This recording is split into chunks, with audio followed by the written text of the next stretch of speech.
Now, all of this started when Rachel was trying to catch the number 18 bus in Akron, Ohio to meet up with some more friends. Rachel was already with some friends in Akron, Ohio. Okay, she was attacked by three police officers. Okay, now to start out, Rachel was she was blind, so she couldn't see, and she couldn't defend herself. And then Rachel was epileptic, so any any damage that was done can make her seizures worse.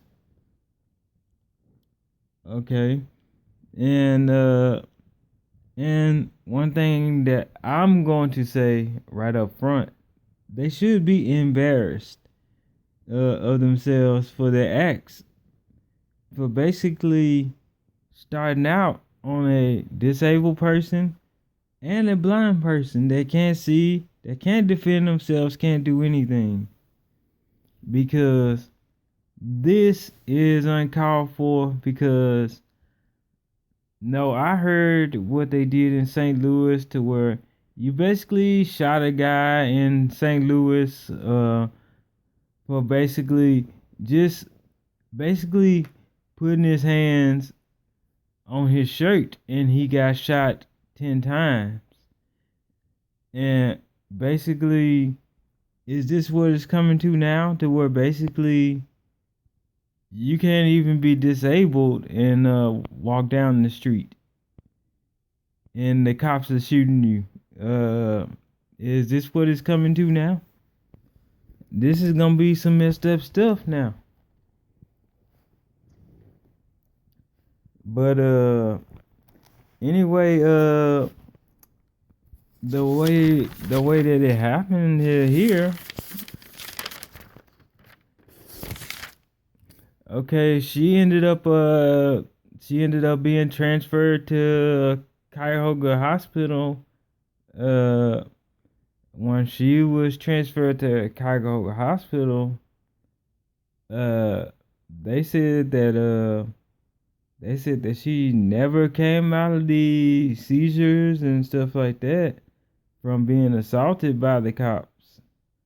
And the nurse at the hospital said that if they had if the paramedics had seen somebody in a seizure, why didn't they take her to the hospital?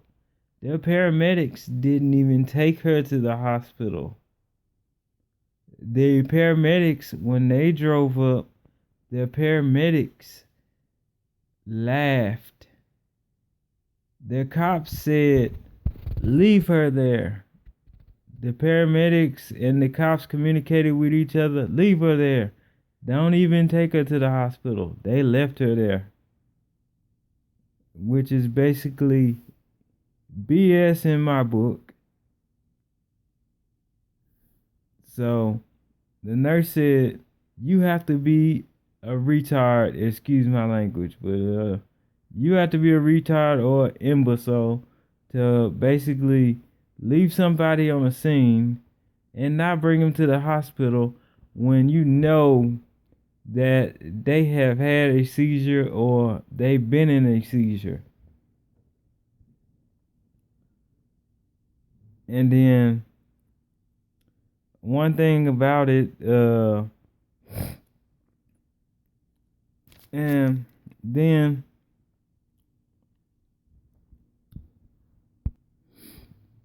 then the aftermath of this, Rachel has been having anxiety attacks, to where basically she don't sleep.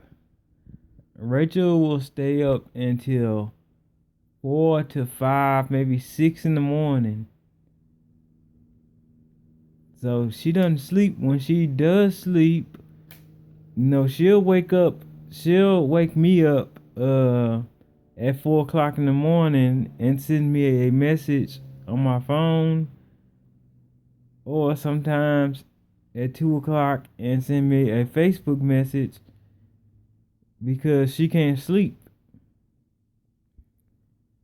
And that's because when she does sleep, she'll have a anxiety attack. She'll have some other kind of attack. And that's because of all of this stuff going on. It's all messed up. Like she said, thanks to the Akron PD. And see, after the doctor's appointment Monday, they said that basically the whole time that she was in the hospital, she was having blackout seizures and severe seizures the whole time she was in the hospital. And the whole time that she was discharged, she noticed that her blackouts were getting worse all the way up. And even the doctor noticed in her appointment that she was starting to have another blackout seizure. She didn't notice it. She just noticed something was weird. She didn't notice anything about a seizure. They never sent her to the ER. Never sent her anywhere. She even asked about the CBD oil, the cannabis oil. They said, "You're not a candidate for cannabis oil." Like she told me, "Oh, they know something's up if they won't give me cannabis oil." And and everybody knows with cannabis oil that can help her with her seizures, especially after now. And the one final statement that I want to say. See, Rachel's friend witnessed the female officer, which is the main person in this assault that basically did it. The female officer wasn't shy about saying all the sexual encounters and sexual things that she wanted to say. She basically saying all the sexual things that she wanted to do to her and touching her all over and stuff like that. That's uncalled for a female officer. That's very uncalled for a female officer. I want to have her badge removed, and I basically want to have her removed from this earth if I ever came in contact with her.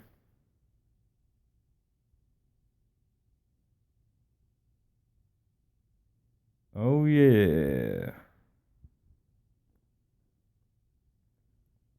And this went on for an hour and 33 minutes, and no one did anything. No one, not even the hypocrite, dumb black officer that was her partner, the male officer, and the dumb, ugly officer that was his partner did anything to stop her.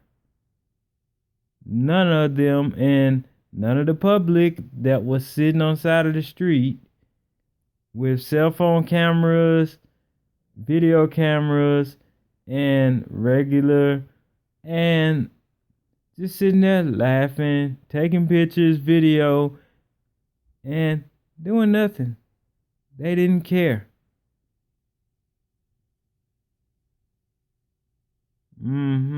So that's my video, and basically this has got to stop.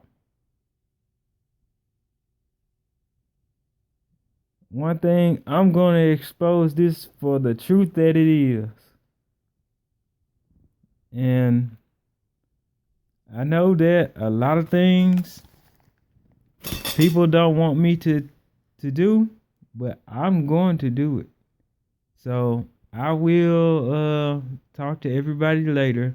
I know this is off subject for a lot of groups that I'm in, but the truth has to be out for my fellow disabled people.